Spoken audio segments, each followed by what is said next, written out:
Hi guys, today I would like to show you how to reset network settings on iPhone. First of all, you have to reach Settings, then find and select General, go to Reset. So you've got Transfer or Reset iPhone, or in previous versions you've got just Reset. Click on it and now select Reset.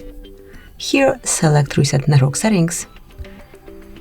Provide your screen lock pattern, password or fingerprint, whatever you have. Enter it one more time just to confirm. And click on Reset Network Settings. Wait a couple of seconds.